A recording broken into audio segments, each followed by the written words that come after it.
चिरां जिल्ला माने बर' थुनलाइ आफादनि बेनिफ्राय रुनिकाटा प्राइमारि बानजायनायाव थुनलाइयारि आयदा हाबाफारि लादों मा फोरमायगोन सारा? बेयो बयनिसिमबो खुलुमनाय हरग्रोबाय। बेयो जाबाय जोंनि चिरां डिस्ट्रिक्ट चिरां जिल्ला बर' थुनलाइ आफादनि बेन्दोङाव मोनसे थुनलाइ आयदा हिसाबै दालाइ आफाद दानानै लादों आरो बेयो मोनफ्रोमबो ब्रैथि सुनिबार दानफ्रोमबोनि ब्रैथि सुनिबाराव जोङो जायगा सोलाय सोलाय खालामो आरो हास्लाबाबा एखमबा जोङो साहित्य सभानि बे अफिसावनो खुंनाय जायो आरो दा फैयै फैयै 43थि जाबाय आरो बेनि उद्देश्यआ जाहैबाय जोंनि चिरां जिल्लायाव थानाय गोदान खन्थाइगिरि थुनलाइगिरि बेखौ माने जौगाखांहोनो सेस्था खालामनाय जोंनि उद्देश्यआ बे आरो दिनैनि दिनाव नुनो मोनो बे डिजिटेलाइजेसन मुगायावहाय माने लेखा फरायनाय हुदाया खम जालांनो हमबाय। दा जोंनि इयुन जेनेरेसनखौ बा फैबाय थानाय जोंनि इयुथ जेनेरेसनखौ थुनलाइखौसो जोङो बोजबना लानांगौ बेनि सायाव सारा मा मेसेज होनो सानो? आसलथे सिगाङावबो आं बुंखाबाय माने बोथोरजों समजों गोरोबनानै जों खारनो सोलोंनांगोन। जिहेथु दा माने डिजिटेलनि मुगा फैबाय, डिजिटेलावबो जोङो आगान होनांगोन। थ' डिजिटेलावबो जोङो खन्थाइ फरायनाय बायदि बायदि हाबाफारिखौ जोङो मावो। सम सम जोङो डिजिटेलाइजआवनो डिजिटेलाइ माबा खालामनानैनो मा होनो खन्थाइखौ फरायनो नाजायो।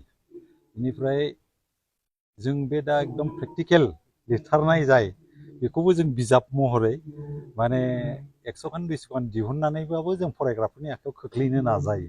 माने डिजिटेल मबाइलाव फरायनाय बा माबायाव स्क्रिनाव फरायनायनिख्रुइ लेखा बोदलानानै फरायनायनि इमेज बिनि रंजानाया एसे आलादा जायो आरोखि।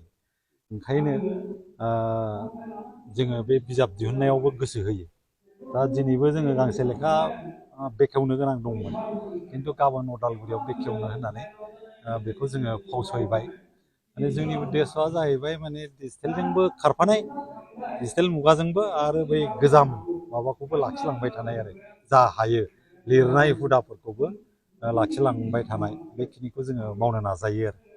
जों माखासे बिथिङाव सोदोब बिहुंखौ एसे थालांबाय थानांगोन जेरै माब्लाबा माब्लाबा जोङो माखासे इंलिस बाथ्राखौ बाहायनो गोनां जायो जेरै मार्बल, लाउस, बिल्डिं बायदि बायदि एक्सेट्रा बेफोरनि बेलायाव माबायदि इमप्रुभमेन्ट जायो? बर' साहित्य सभाया बर' थुनलाइ आफादा सोदोब बिहुंखौ बानायगासिनो दं। दाख्लै बख'नि माबायावनो ओंखारनांगौमोन, माबा मोनसे खारनाव बेखौ कमप्लिट खालामनो हायाखै। ओमफ्राय मिजिं थिदों माने बे बर' थुनलाइ आफादनि बे दिहुननाय डिक्सनारिया बेखौ लानानैनो जोङो माने बे सोदोबफोरखौ बाहायोबानो इउनिफर्म जासिगोन आरो जोंनि सोदोबा।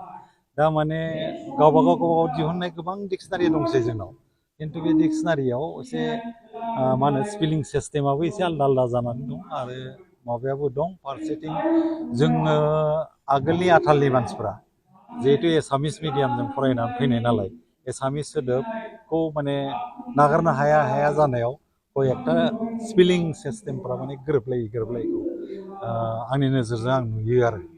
बेखायनो दा नैबे डिक्सनारिया जुदि ओंखारोबा बर' साहित्य सभानि डिक्सनारिया नेक्स्ट माने साहित्य सभा जेला जागोन, कनफारेन्स जागोन, बे समाव ओंखारनायनि मोनसे मिजिं दं। बे ओंखारोब्ला माने स्पेलिं सिस्टेमफ्रा इउनिफर्म जागोन आरो गोबां सोदोब हाबदेरगोन। साबायखर।